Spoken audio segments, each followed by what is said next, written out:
มึงสำเนียงดาวสวัสดีทุกคนครับไก่เราเตยเย่งวนเอากลิ้งเฉียบปอนกระโนงไก่นะงวนเอาก็แขวะเจ็บแขวะเจ็บเดินก็แบงเราได้กลิ้งเฉียบมั้งแบงบอกกันเลยนะเดินแล้วเขาลอยข้อมาเจ็บดักเราละตอนที่เราแก่นะเราแก่แล้วนะเราเตยเย่เชียเราแก่เจ๊งมาใจตอนที่ใจแหน่เราต้องก่อนมาหัวเราร้องดิไก่ทอดครับไก่ชุบแป้งทอดครับใจแหน่นะเชียกันในเราแต่นะอย่างก่อนพักขนาดนี้อันนี้หอมปอมนะฮะดงเอ้ยนะไก่เราตอนนุกเล่าวิเชียได้พันเดอร์ไลเดอร์แชร์กันมาต่อนะตั้งเกาหนกนกอะไรเป็นกอมสาวซ้ำฮอดกันนะไก่เป็นเชียปอยิงกับหมูจอน้องกินข้าวด้วยกันครับมาครับอันดับแรกเราอันนี้ก่อนเลยครับสดแกงกระเจี๊ยบก่อนเลยครับเจ็บจำมึงแกลนะสดจำมึงแกล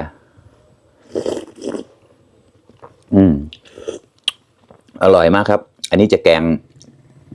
ใบกระเจี๊ยบกับหน่อไม้ครับ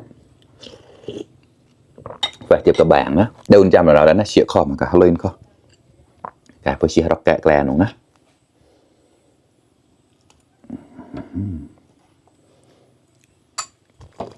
คลุกให้เข้ากันไปเลยครับพุยนะมาครับเพื่อนๆกระดาษกล้า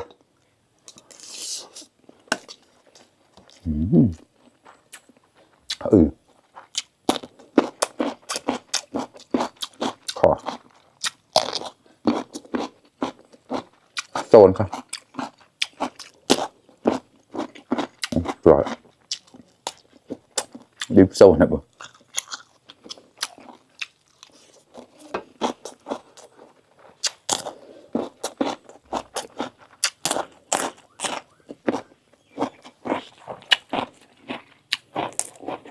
น้ำปอม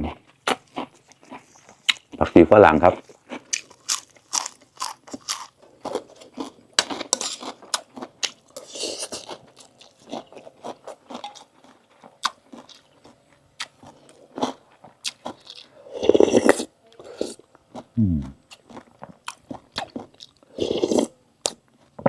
อร่อยมากครับเรามากระดาษเยอะโด่ง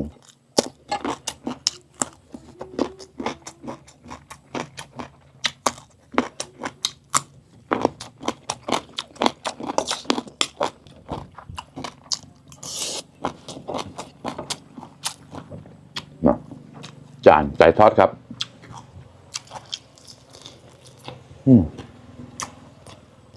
อร่อย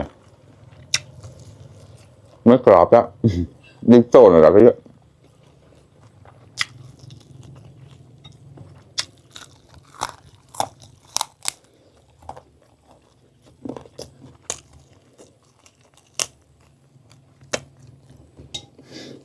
เจียวแต่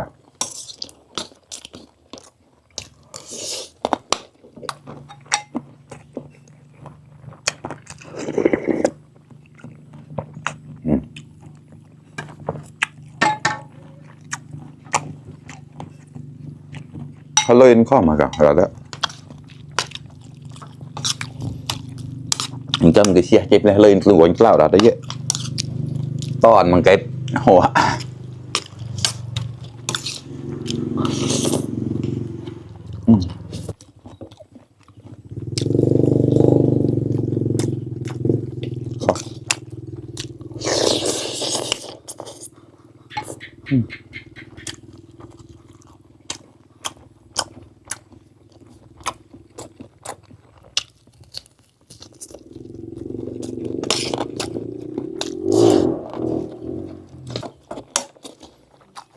คือสลักแกะ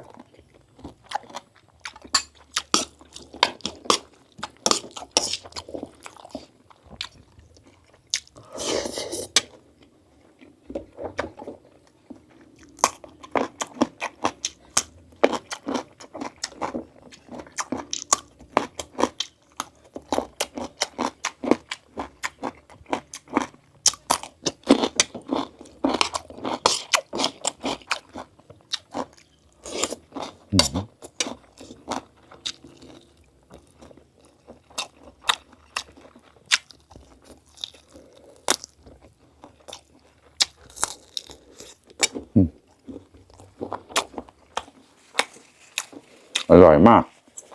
เชื่อต้มไว้ของเราเยอะ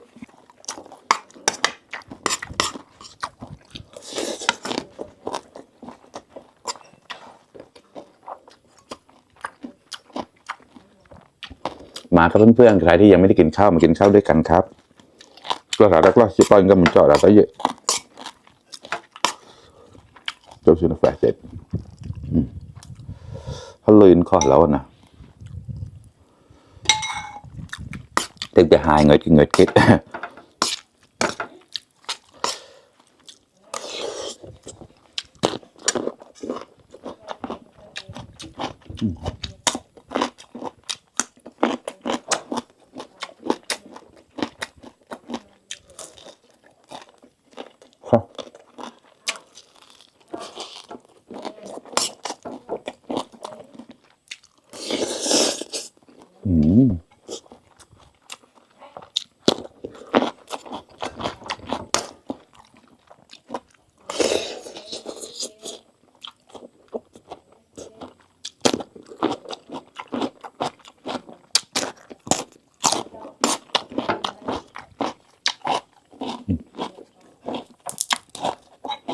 อยู่ข้างหลังครับ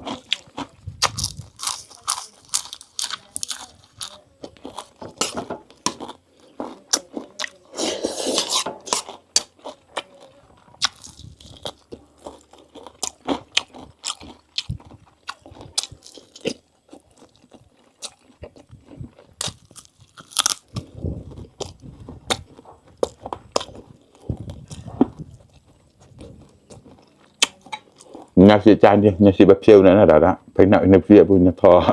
ồ xì hot bà phải bọt nữa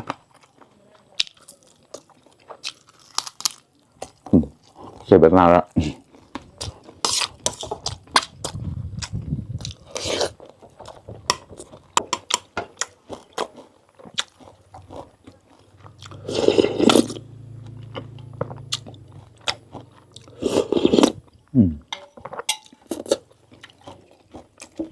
cái đồn bao khó mà không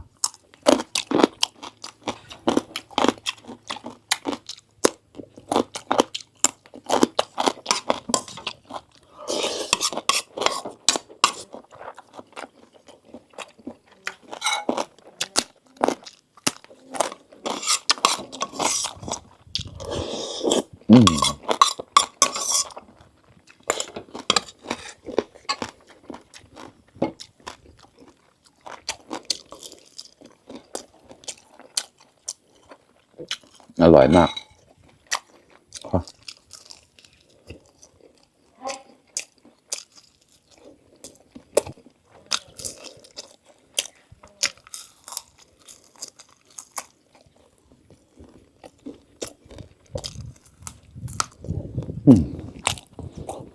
อร่อยมากดาวมันก็อร่อยเยอะโอเคครับเพื่อนๆอิ่มปิงหนึ่งมื้อแล้วครับเป็นเมนูง่ายๆแต่อร่อยมากครับกินได้ทุกวันไม่เบื่อเลยครับเปิ้งแขวะก็ดีปลาเกหอมดีเมียงเมานะเปิ้งแขวะก็ที่แบบนี้บ้านๆนะใส่หอมนะแชร์กับเชียร์คอนะเปิ้งแขวะกับเชียร์แล้วเหมือนโดดๆปำหนาวทีนะขอบคุณเพื่อนๆที่เข้ามารับชมทุกคนนะครับฝากเป็นกำลังใจให้ด้วยนะครับไพเดอร์ไลค์ด้วยแชร์เนี่ยเราแต่นามูเชียบลันตีมังจะมวยเปิดอย่างนะเล็บกอมซอสซัมฮอตก็ตั้งกูนดาวบายบาย